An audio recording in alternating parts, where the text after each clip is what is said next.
true stories that make us say, wow, God. wow, God. Wow, God.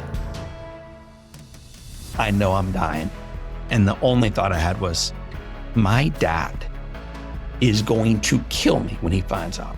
Okay, God, you gave me a death sentence. How can I try to turn that death sentence into a life sentence? I found myself outside pacing the sidewalk back and forth and just kind of going, okay, God, where are you? This makes no sense. Hi, I'm Rob Vischer. A couple of years ago, when I worked for Dave Ramsey, I heard a burn victim, John O'Leary, speak in our company chapel. But as he spoke, it was clear to me that he didn't look at himself as a victim. Even with finger amputations and lingering burn marks on his neck, he looked at himself as someone who had been loved and who had been given many gifts. You'll hear more from John later on. But first you'll hear from Terry Tucker, a former hostage negotiator who saw his cancer as a gift. I was a girls' high school basketball coach in Texas when I had a callus break open on the bottom of my foot right below my third toe. And initially didn't think much of it because as a coach, you're on your feet a lot.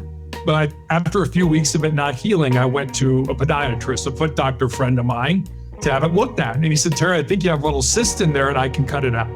And he did. And he showed it to me. It's just a little gelatin sac with some white fat in it. No dark spots, no blood, nothing that gave either one of us concern. But fortunately, or unfortunately, he sent it off to pathology to have it looked at. And then 2 weeks later, I get the call from him that changed my life, changed my family's life. And he said, Terry, I've been a doctor for 25 years.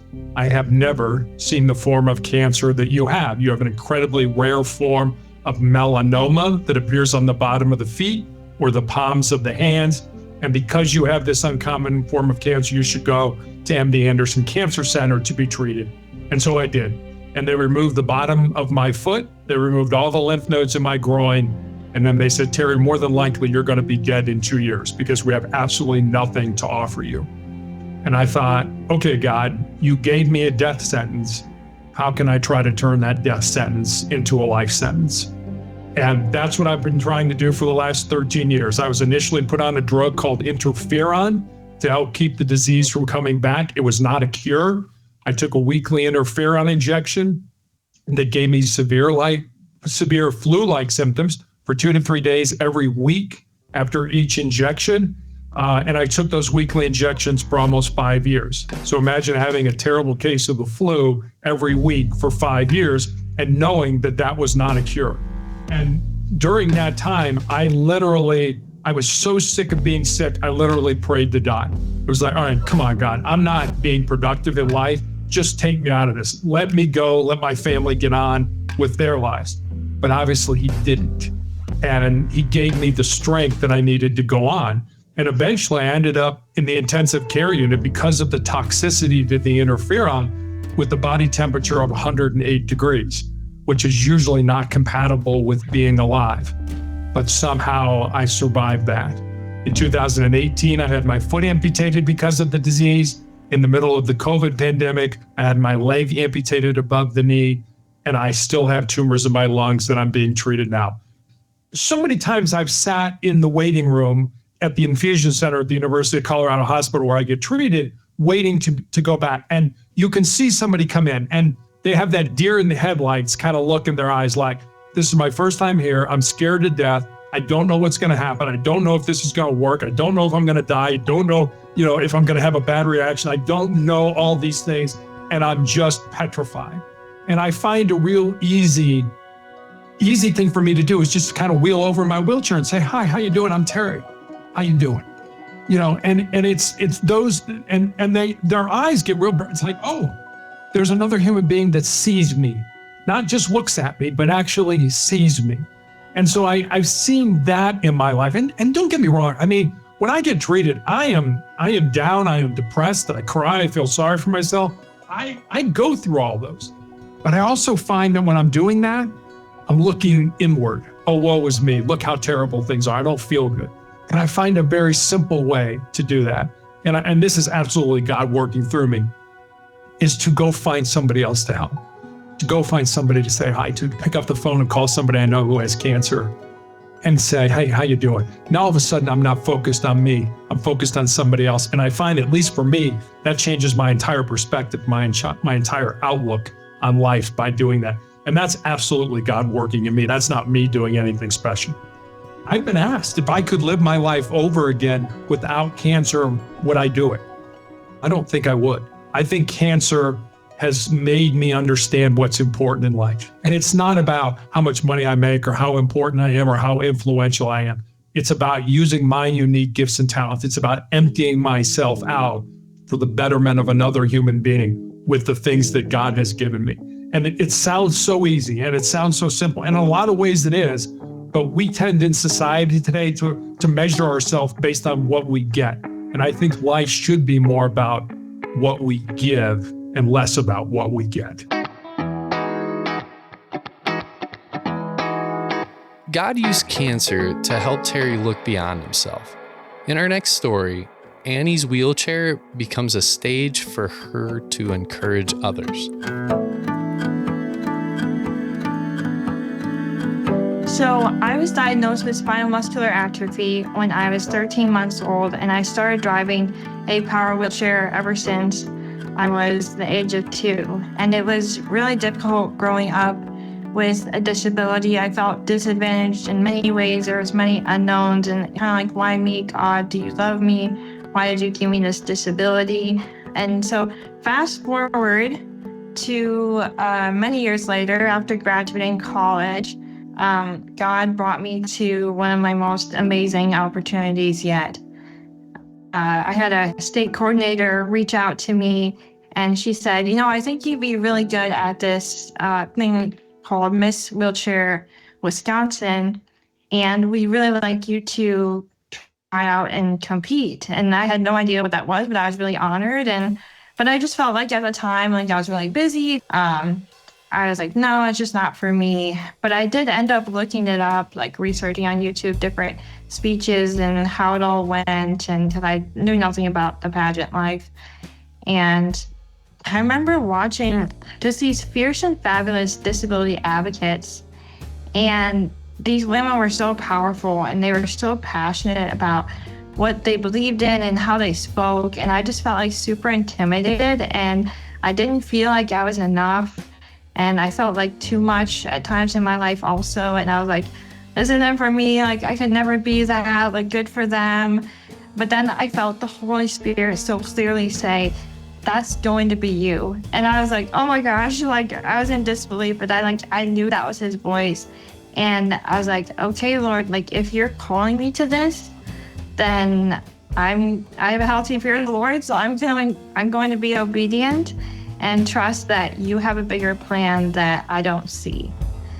So fast forward to when I called up my state coordinator, I was like, all right, I'm going to do it. Like, I feel like the Lord is leading me to this. I've been praying about it, and I don't know all what to do, but I'm just willing to try. So the competition day happened, and there's a lot of prep work with that. I had to fill out an application and write and memorize a 2-minute speech on my platform, which is caring is caregiving. It was a really beautiful venue. I got all done up in the morning, got a fancy dress, got my makeup on, I was all ready to go. I was really nervous, but I was like, I'm just gonna give my best and steward this opportunity well. There was an audience and in-person judging, so in front of the audience, and private judging with just the judges, and workshops throughout the day, different inclusive workshops. And I had to give my speech in front of the audience, and it went well. And by the end of the day, they were like, the next title holder of Miss Wheelchair Wisconsin 2023 is Miss Annie Heathcote. And I was just in shock. I was so excited, so happy. I was like, oh my gosh, like I actually won, and like, this is so cool. And then I was like, oh my gosh, I actually won. I have no idea what I'm doing. So it's just another opportunity where I just had to trust the Lord. And I'm like, okay, Lord, I don't know what this year is going to hold, but I know you hold my heart and my soul. So I'm just going to trust you. So I started out, pretty slow with events. I would reach out to places and act out of faith, like God was prompting me to reach out to places, and I would do that. And sometimes it was a yes, sometimes it was a no, and then some places would reach out to me. But before I knew it, it was this whole snowball effect. And by the end of the year, the Lord had me do 52 events, like interviews, events, traveling all across Wisconsin, speaking to businesses, churches, organizations, reaching over 100,000 people through my social media and in-person events. It was just a crazy, wild, fun ride. And so by the end of my reign year, I got this really neat opportunity to compete for Miss Wheelchair America. It was the most intense week of my life, and I thought the whole year was hard. This week was very intense. It was in Grand Rapids, Michigan, at this big fancy hotel. And we were there for a whole week. It was like in a fishbowl. I swear we had I went outside for like a few minutes. I don't know. It was just a lot. And I just got the opportunity to meet some of the most incredible women that I'm still friends with to this day. We have a group chat on Facebook and we talk often. And by the end of the week, we did a speech night, and then the night after that was the crowning gala. And the Lord blessed me with finishing as a top 5 finalist, and I got second runner-up, so third in the nation. And then the audience actually voted my speech, and I won the Best Speech Award.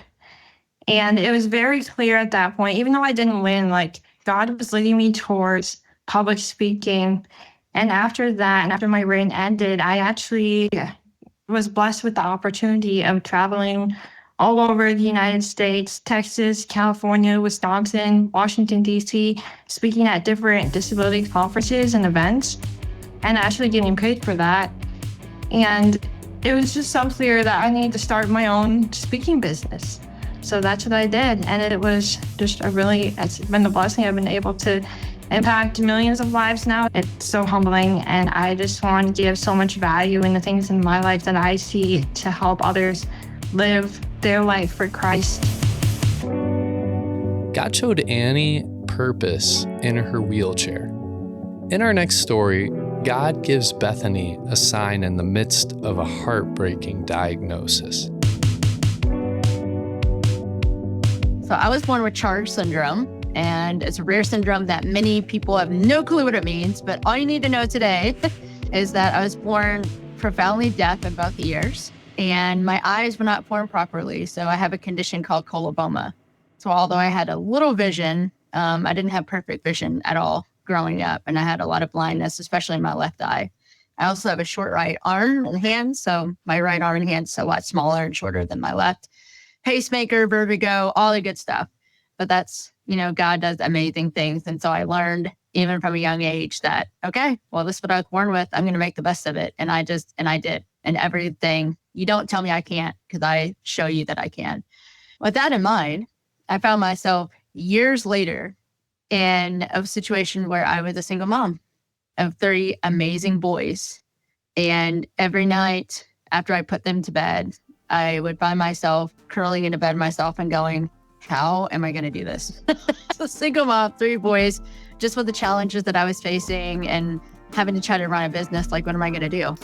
And then came the day where my oldest was getting his braces off, and I couldn't celebrate with him because, unbeknownst to him, just an hour earlier, I'd received a call from my eye doctors that was going to tell me that I was most likely going to lose the rest of my vision and possibly the rest of my hearing, because my optical nerve was spinning. With that in mind, I sat there and I looked into the building and I saw him being called back, and I couldn't celebrate with him. This is one of the most exciting days of his life, and I was not able to emotionally connect. Instead, I found myself outside pacing the sidewalk back and forth and just kind of going, okay, God, where are you? This makes no sense. Here I am, a single mom. And the physical challenges that I've worked so hard to prove to others that I could just be just as good, if not better than they are. And yet here I am. This doesn't make any sense. And I literally just wanted to give up. And it was at that moment where I literally tripped over something and hit the sidewalk. My knees hit the sidewalk. And I looked up, and it was at that moment with tears in my eyes because I was in physical pain too. But I looked up and I saw this amazing rainbow just reflecting across the orthodontist office. And it took my breath away. If you've ever had that moment where you just catch yourself. And everything just seemed to fade away around me. And I just saw this rainbow and I just felt God saying, Bethany, you will still have vision at the end of this, but you get to control what you look at. Look for me, look for my fingerprints, look for what I'm doing, because that will always be visible. You don't need physical vision to see what I'm doing. And I want you to chase after that beauty. So I thought to myself, okay, that's how I'm going to make it through this. I am going to put myself in opportunities where I can chase after God's beauty. And I did. I chased after his beauty when I got to teach my oldest how to drive a car with limited to no vision. I got to chase after his beauty when I got to be with my middle kiddo and walk him into the operating procedure room, because I had been through that a lot in my life. God had prepared me for that moment. I got to be in that moment when I got to sit in the hearing aid office with my youngest child that has hearing aids just like his mom. And we got to take a selfie together because we knew how it felt like to get hearing aids made and be proud of the technology that's around us. I guess my biggest encouragement to people is that life doesn't always make sense, and it doesn't have to, because our main mission here on this earth is that we get to look for God's fingerprints in the middle of the craziness. And he provides it for us, but it doesn't just leave his fingerprints there, that he's physically with us as well in amazing ways. And you miss that if you don't miss his fingerprints all around us. In the middle of finding out she was going blind, God gave Bethany a rainbow. In the middle of a childhood mistake, God gave John O'Leary a community. When I was 9 years old, I watched boys in my neighborhood play with fire and gasoline. They were neighbors of mine, and I figured if these big old 11-year-olds could do it and get away with it, so could I.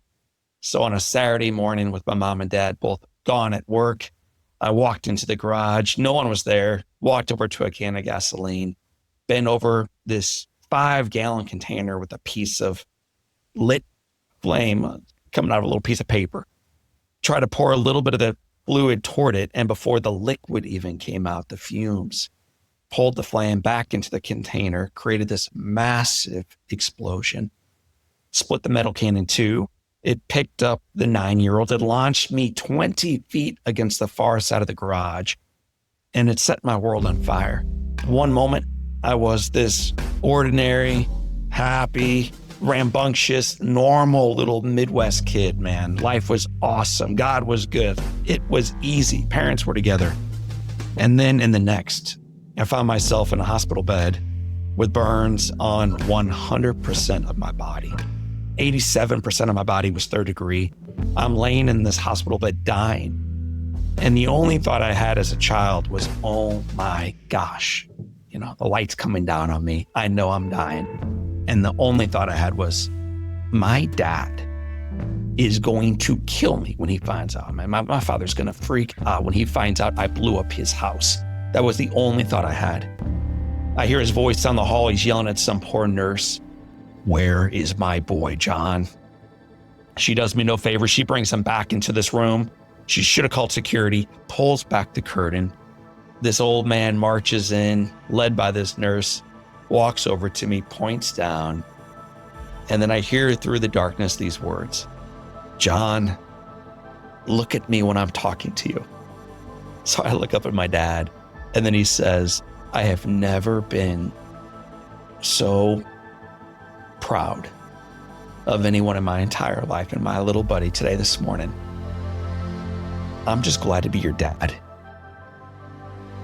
And then my father says, I love you, and there's nothing you can do about it.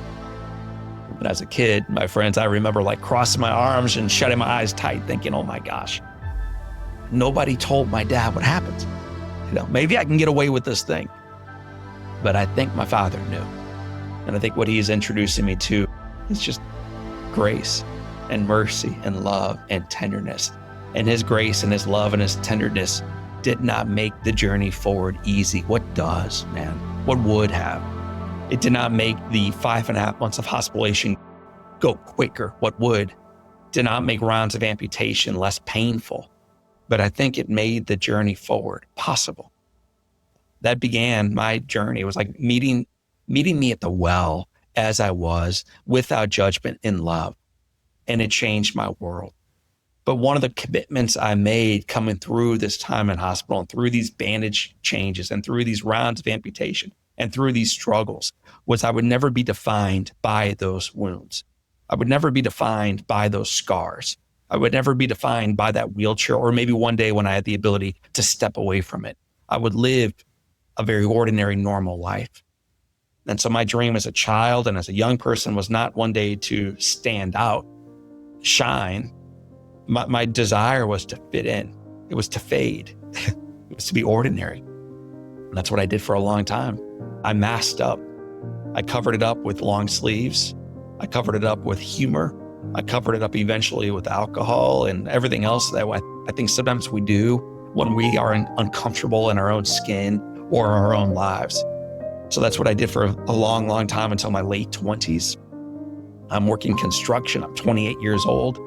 And I find myself in the back row of a church service. You know, who knew? My arms are crossed. I'm bored, not just by the message, but by life. I'm looking down and the pastor's talking about the gift of talents. And finally, it doesn't just stop at those with 5 or 2 or 1. He comes to those of us with 0. And that was me. And the pastor, although the church had about 500 folks in it, looks at me, feels like, and he says, and for those of you who feel like life has already passed you by and you cannot be used for good, listen to me. Your life is a precious, priceless gift. And with that gift, you've got one job now. It is to say yes to being used for good. So I left that service, unsure what to really do with it, but I wrote it down in my journal that night. Say yes to being used for good. The following day, I'm working construction. I mean, can y'all think of a worse job for a dude without fingers, with scars from his neck to his toes, than carpentry? Man, what are you doing, O'Leary, in your late 20s, man? Not much good, but I think I'm trying to climb the ladder and show the world that I'm enough, I can do hard things too. That's what I'm trying to prove out. But my phone rings. This is how God shows up. My phone rings, I answer it, and a little voice says to me, Mr. John, will you speak at my school? And my first thought was like, about what? I'd never spoken anywhere about anything. I'm an introvert by nature. I try to hide out in the shadows, and I work in carpentry. What would I speak of? So this little girl says, I heard about how you were burned, and I thought you could share that with my class. And my friends, like in any ordinary setting, after any other day of the week, I would have always said no to her. But on the heels of receiving a message that my life was a precious gift and that I had one job now, say yes. I awkwardly said, yes, I'll do it. Took the dare. 2 weeks later, stood up in front of this room, never once looked up at those little monsters, 3rd grade girls, man, tough audience. But that's my first one. 6-minute keynote in front of 3rd grade Girl Scouts. And afterwards walked out to my truck feeling like I let him down. But one of the dads pulled me aside and said, John, that was awesome. Would you speak at my Rotary Club? And 2 weeks earlier, I'd been told that my life was a precious gift and that I had one job. Say yes to being used for good. So I said, yeah, I'll do that. In that room, there was someone from a Kiwanis Club. In that room, there was someone from a Chamber of Commerce. In that room, there was someone who ran the prison system for Kansas. And this awkward, introverted, scarred nobody just kept saying, yeah, I'll go. I'll serve. I'll say yes. That yes has led to 2,700 speeches in 50 states, dozens of countries in front of millions and millions of people, ultimately reminding them that their life is a precious, priceless gift and they got one job. Say yes to being used for good. It also led to Las Vegas, speaking at the MGM in front of 28,000 people. And after speaking to them and playing the piano afterwards and walking out and doing a book signing, one of the individuals in that book signing, her name was Linda, said, John, have you ever thought about turning your story into a film? And like any good, normal human being, I said no. Right? No, I've never thought about turning my life into a film, Linda. And she said, would you mind if I tried? So I said, yeah. I learned that answer a long time ago. The answer to service is yes. So I said, you're welcome to try. So Linda began working on this project. She created some seed money. They hired someone to write the screenplay for Soul on Fire. They brought in this man who struggled in his faith. People from various faith backgrounds came around this thing. They wrote the screenplay. Then we needed to fund the thing. We had to raise millions of dollars. How do you do that? One friend at a time, I found out. Just one friend at a time, one friend at a time. And one friend saying yes, after one friend saying yes, we eventually were able to raise enough, but we bumped into a struggle at the end. I told one of my friends what the struggle was. We had to raise the remaining 30%. How do we get to the finish line? And he said, well, I'm having lunch this coming weekend with the governor of our state. I live in Missouri. He said, I know there's a film credit that they've been thinking about doing for 13 years. Would it help if I talked to him about it? It's like how God works. And I said, yeah, I guess you can talk to the governor of our state about this. Yes. They had that lunch on a Sunday. On Tuesday, it was signed into law that we could get back 30% of the investment we made into the state back into those who funded this throughout the state. And so this unlikely project continued forward. We brought in actors from around the country. Joe Courtney plays John O'Leary. William H. Macy plays Jack Buck, this radio announcer who helped save my life. John Corbett plays my dad. Stephanie Shostak from Iron Man plays my mom. Macy McLean plays my wife. All these incredible people, not only great actors, but humble servants who said yes to this project.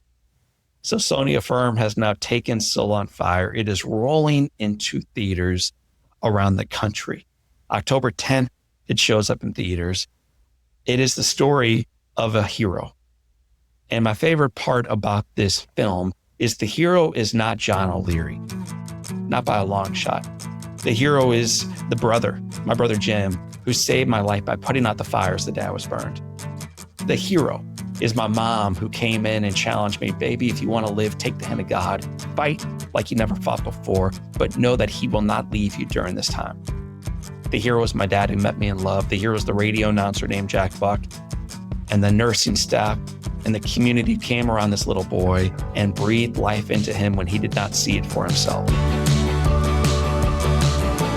John O'Leary suffered lifelong injuries from the gasoline explosion, but he had a father, a mother, siblings, and a baseball announcer who helped him thrive.